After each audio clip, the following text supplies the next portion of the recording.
भतीजे से हुई मारपीट तो बौखलाई ममता, क्या दिल्ली घेराव की कर रही तैयारी? कैसी है अभिषेक बनर्जी की मेडिकल रिपोर्ट? क्या बंगाल छोड़ दिल्ली में होंगे शिफ्ट? ये 3 बजे बता रही ममता की राजनीति की बदलने वाली है दिशा, कुछ बड़ा होगा। क्या स्ट्रीट फाइटर की छवि वाली नेता ममता बनर्जी अब रौद्र रूप में आने वाली हैं?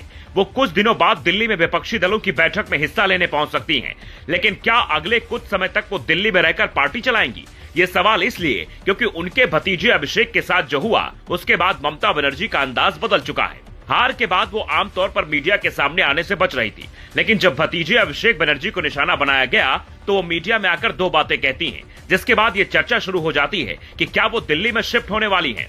पहली, ये सब बीजेपी के लोगों ने करवाया है, उनकी साजिश है। अगर अभिषेक ने हेलमेट नहीं पहना होता तो बचना मुश्किल था। दूसरी, अस्पताल ने बीजेपी के कहने पर अभिषेक को भर्ती नहीं किया, उन्हें घर भेज दिया। अभिषेक को कुछ हुआ तो अस्पताल जिम्मेदार होगा, जिसका मतलब ये हुआ कि अब बंगाल की सत्ता और बंगाल की जनता के बाद बंगाल के अस्पतालों पर भी ममता को भरोसा नहीं रहा। वो खुद कहती है कि राहुल गांधी ने उन्हें फोन करके कहा कि हैदराबाद में इलाज की व्यवस्था करवा सकता हूँ। राहुल ने ये बात इसलिए कही क्योंकि तेलंगाना में कांग्रेस की सरकार है। बीजेपी के नेता दिलीप घोष कहते हैं 22 गाड़ियों के काफिले से चलने वाले अभिषेक बनर्जी ने जब जनता का मिजाज समझ लिया था, फिर वहां जाने या हीरो बनने की क्या जरूरत थी।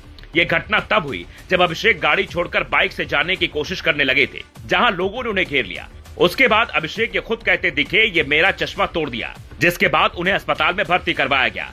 लेकिन एक अस्पताल ने उन्हें घर पर आराम करने की सलाह दी, भर्ती न होने की बात कही। फिर ममता खुद उन्हें दूसरे अस्पताल लेकर जाती है। जो मेडिकल रिपोर्ट सामने आती है उसमें उनके चेस्ट में चोट की बात कही जा रही है। इसके अलावा कोई गंभीर चोट नहीं मिली है। लेकिन बंगाल में जिस हिसाब से टीएमसी से जुड़े माफियाओं पर कार्रवाई हो रही है, उनके खिलाफ जनता में रोष बढ़ रहा है, वो ममता और अभिषेक दोनों के लिए ठीक नहीं है। इसीलिए ये चर्चा भी होने लगी है कि 3 वजहों से ममता बनर्जी दिल्ली शिफ्ट हो सकती है। पहली, चुनाव से पहले ममता ने कहा था दिल्ली घेराव करूंगी।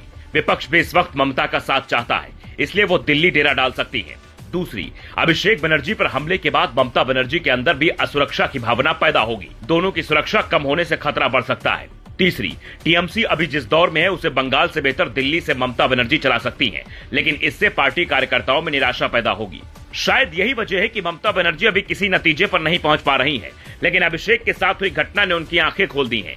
एक तरफ पुलिस प्रशासन की चुनौती है, अभिषेक बनर्जी को गिरफ्तारी की आशंका सता रही है, तो दूसरी तरफ ममता बनर्जी को अपने राज्य में हुए पुराने कर्म भी याद आ रहे होंगे, जब बीजेपी की हार के बाद बीजेपी कार्यकर्ताओं के साथ गलत होता था, जिसे लेकर कांग्रेस नेता अधीर रंजन चौधरी कहते हैं बदला कुछ भी नहीं है, बस टीएमसी थी तो बीजेपी के लोगों पर ऐसा होता था, और अब बीजेपी है तो टीएमसी के लोगों पर ऐसा हो रहा है। ये बंद होना चाहिए।